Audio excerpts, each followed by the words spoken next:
السلام علیکم اسٹوڈنٹس، آج ہم نے دوسرا شعبہ باب اول جو ہے اس کا کرنا ہے صحت کی نفسیات، ہیلتھ سائیکالوجی.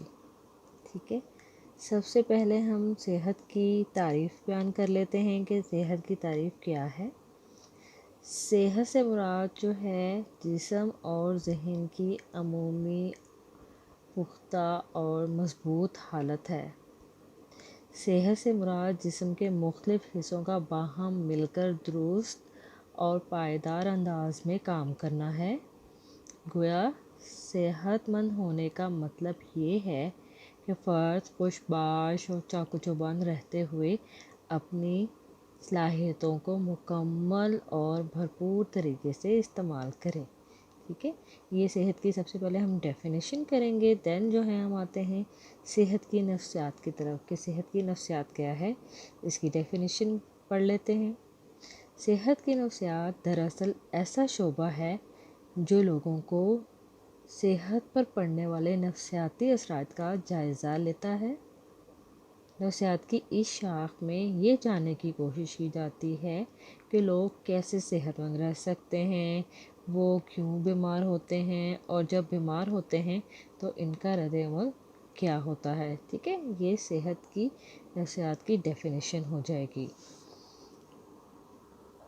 جی نیکسٹ آ جاتا ہے مطابقت. ٹھیک ہے، مطابقت یعنی کہ جو ہے اس کی ایڈجسٹمنٹ کی ڈیفینیشن ہم نے کرنی ہے کہ ایڈجسٹمنٹ کی ڈیفینیشن کیا ہوتی ہے. تو وہ یہاں سے ہم کر لیتے ہیں کہ ماحول سے ہم آہنگی حاصل کرنا مطابقت کہلاتا ہے. ٹھیک ہے، ماہرین کا خیال ہے کہ ذہنی اور جسمانی صحت کی طے میں اصل چیز مطابقت ہوتی ہے. ٹھیک ہے، مطابقت کا تعلق فرد اور اس کی ضروریات کے علاوہ ماحول سے بھی ہوتا ہے. ٹھیک ہے، پر جب خود کو گرد و پیش کے مطابق ڈھالنے کے لیے اپنی سوچ اور کردار میں تبدیلی لاتا ہے تو اسے ایڈجسٹمنٹ یا مطابقت کہتے ہیں. ٹھیک ہے، یہاں پہ ہم ایڈجسٹمنٹ کی ڈیفینیشن کر لیتے ہیں. ایڈجسٹمنٹ کی ڈیفینیشن کے بعد اب ہم آگے چلتے ہیں. یہ نیکسٹ ہم لوگ آ جاتے ہیں پیج نمبر 33 پہ، ذہنی صحت کے مختلف نقطہ نظر ہم نے یہاں پر پڑھنے ہیں. ٹھیک ہے، اب ذہنی صحت کی اصطلاح جو ہے وہ روزمرہ زندگی میں ہم لوگ کئی بار استعمال کرتے ہیں. ٹھیک ہے، ذہنی صحت سے مراد کیا ہے کہ فرد کی وہ کیفیت ہے جس میں وہ اپنی بیماری، اپنی تندرستی جو ہے اور اپنی جسمانی صحت کا احساس اس کو ہونا شروع ہو جاتا ہے. ٹھیک ہے، اچھا جی، جو فرد ماحول کے تقاضوں کے مطابق موزوں رد عمل پیش کرتا ہے اور اپنی صلاحیت کو موقع محل کی مناسبت سے استعمال کرتا ہے وہ ذہنی طور پر کیا ہے، صحت مند ہے.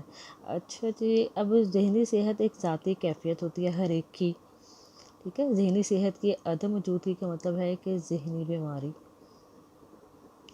ٹھیک ہے، اب یہاں پہ ہم یہ پڑھتے ہیں کہ ذہنی صحت کے بارے میں قدیم دور سے مختلف نقطہ نظر جو موجود ہیں ان کو ہم اسٹیپ بائی اسٹیپ پڑھ لیتے ہیں. سب سے پہلے جو ہیں اساطیری یا داستانی نقطہ نظر پڑھتے ہیں. ٹھیک ہے، یہ جو نقطہ نظر ہے، یہ پوائنٹ آف ویو یہ معاشرے میں تب موجود تھا جب بہت لوگ جو ہیں دیوی دیوتاؤں کی جو ہیں پوجا کیا کرتے تھے، ان کی قوتوں کے زیر اثر تھے. ٹھیک ہے، یہ نقطہ نظر یونان، مصر، چین اور ہندوستان کے قدیم تہذیب میں واضح طور پر دیکھنے میں موجود تھا. لوگ ذہنی صحت کے لیے دیوی دیوتاؤں کے پاس جاتے تھے، منتیں، مرادیں، نذرانے پیش کرتے تھے. ذہنی صحت کو ہی جو ہے ان کے انڈر سمجھا جاتا تھا. ٹھیک ہے، انسانی تاریخ میں ایسی داستانی یا اساطیری نقطہ نظر جو ہے وہ موجود ہے اور یہی قدیم نقطہ نظر بھی کہلایا جاتا ہے. نیکسٹ ہم بات کر لیتے ہیں طبی نقطہ نظر یعنی کہ میڈیکل پوائنٹ آف ویو کیا ہے. ٹھیک ہے، میڈیکل پوائنٹ آف ویو میں یہ ہے کہ اگر ذہنی صحت کا مطالعہ کیا جائے تو اس سے مراد فرد کی وہ کیفیت ہوتی ہے جس میں ذہنی امراض کی علامات نہیں پائی جاتی. ٹھیک ہے، یعنی کہ فرد جسمانی طور پر تندرست ہوگا. ذہنی امراض کی علامات اگر ہوں گی تو جسمانی تندرستی اس کے اندر نہیں پائی جائے گی، اور جو ہے فرد کا ذہن اگر صحیح حالت میں کام کر رہا ہوگا تو اس کا مطلب کیا ہے کہ اس کا دماغ بھی صحیح کام کر رہا ہے. ٹھیک ہے. ذہنی اور جسمانی صحت کے لیے جسم اور دماغ کا صحت مند ہونا ضروری ہے. اگر یہ دونوں بہتر ہوں گے تو ہی جو ہے انسان کا جسم جو ہے بہتر طور پر کام کر سکتا ہے. ٹھیک ہے. اس لیے ذہنی صحت کا تصور جسمانی صحت سے منسلک کرتے ہوئے یہ کہا جاتا ہے کہ صحت مند جسم کے اندر ہی صحت مند ذہن جو ہے وہ پایا جاتا ہے. ٹھیک ہے. آج کے لیے ہم اتنا ہی کرتے ہیں، بس یہ تو پوائنٹ آف ویو. ٹھیک ہے.